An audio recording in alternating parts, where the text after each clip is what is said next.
uyu niyicwe nta kintu cyiza akwiriye. Kuki mumufata neza bene aka kageni? Ni mu mubambe aryozwa ibyo yakoze. Aya ni amagambo avugwaga n'ababyeyi babuze abana babo muri iki gitero cyakozwe na Christophe Okello. Iki gitero cyakozwe ku itariki 2 Mata 2026. Uwavuga ko yishinze iby'ubupfapfa wundi akajya gushakira ubutunzi bw'isi mu nzira y'umwijima ntabwo yabagiye kure y'ukuri.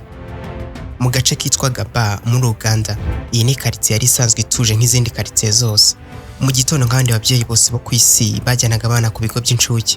Gusa umunsi umwe twakwita nk'umunsi mubi niho hari buze gusukwa amarira n'ababyeyi barereraga muri iri shuri.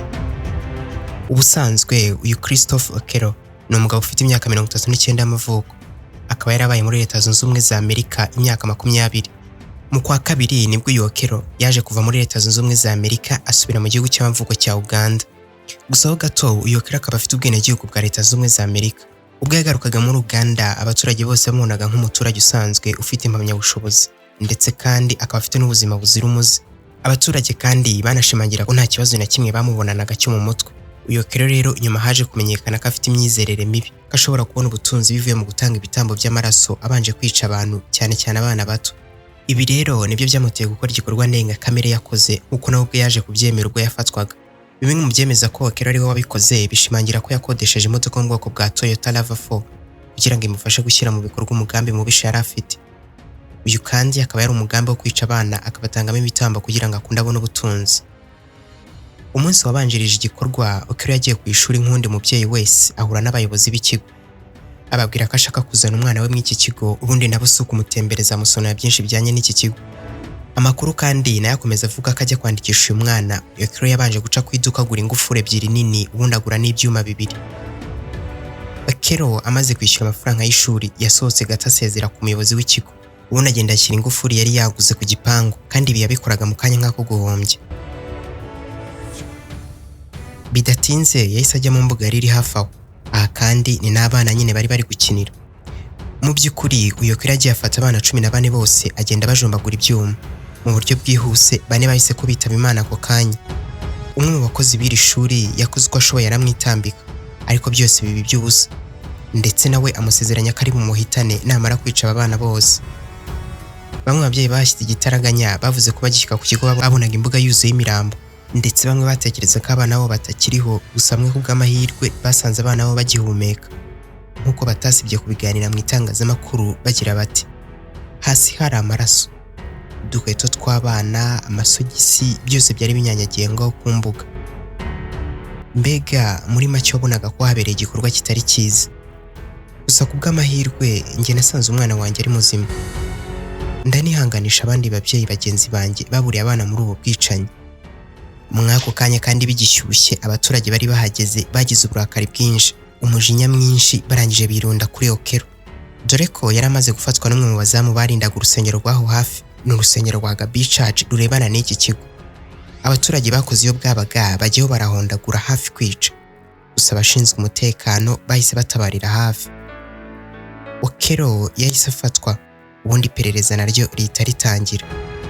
Gusa kandi mu gufatwa kwe yari afite amaraso menshi mu ntoki ndetse anafite ibindi byuma mu mifuka ye.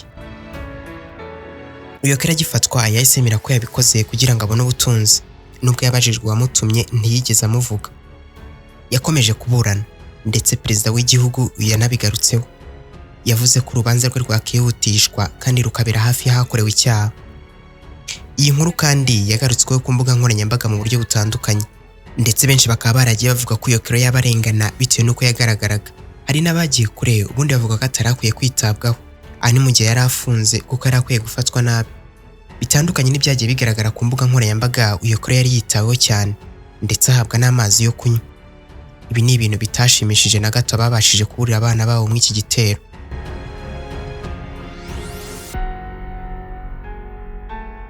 Mu rubanza kandi Okello yigeze kugezwa imbere y'ubutabera.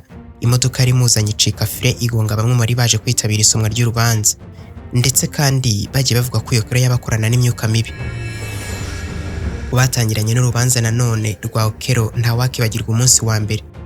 Uyu ni umunsi agezwa imbere y'abaturage kuko baramusimbukiye hafi kumukuramo iyo kotsa, ariko abashinzwe umutekano nanone bongeye gutabarira hafi. Mu magambo yatuje kandi yihagazeho yaravuze ati Nyagasani sinemera icyaha. Akimara kuvuga ayo magambo byarijije imbaga y'abaturage benshi, ndetse umwe mu baturage muri bo mu gahinda kenshi n'amarira arangije aravuga ati, none ninde wishe bariya bana? Bose baratunguwe, bafatwa n'umushyitsi kumva ari wemeye icyaha agiye akana imbere y'abaturage. Bamwe mu baturage batangarije ibinyamakuru bavuga ko batunguwe no kubona uko yagaragaraga nk'umwere. Bati, ntiwakizira ko ari we wakoze biriya. Ubushinjacyaha nabwo bwatangiye gusobanura neza ibyaha binaregwa. Ibyaha by'ubwicanyi akaba yaranabiteguye mbere.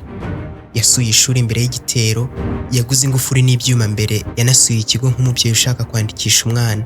Yinjiye mu bana kandi afunga amarembo, ubundi atangira no kubica. Mu rubanza kandi bagaragaje n'ikimenyetso gikomeye cy'icyuma cyari cyuzuye amaraso, imodoka yakodesheje, ubutumwa bwa mobile money yishyuriyeho amafaranga y'ishuri, ndetse na raporo ya muganga agaragajwe ko abana bishwe. Ikindi kandi bashingiraho ko iyo Grace atarengana ni uko yaragerageje kwemera mbere icyaha yakoze, ariko nyuma akaza kugihakana. Ubushinjacyaha bwemeje ko nubwo ari kubihakana ibimenyetso bafite bihagije, ko akwiye guhabwa urumukwiye, ndetse n'ababyeyi barera muri icyo kigo bavuze ko bamwiboneye. N'isaha baracyatanga ubuhamya, harimo abakozi b'ishuri. Ku itariki 30 Mata 2026 nibwo Yokero yakatiwe igihano cy'urupfu kubera ubwo bwicanyi yakoze.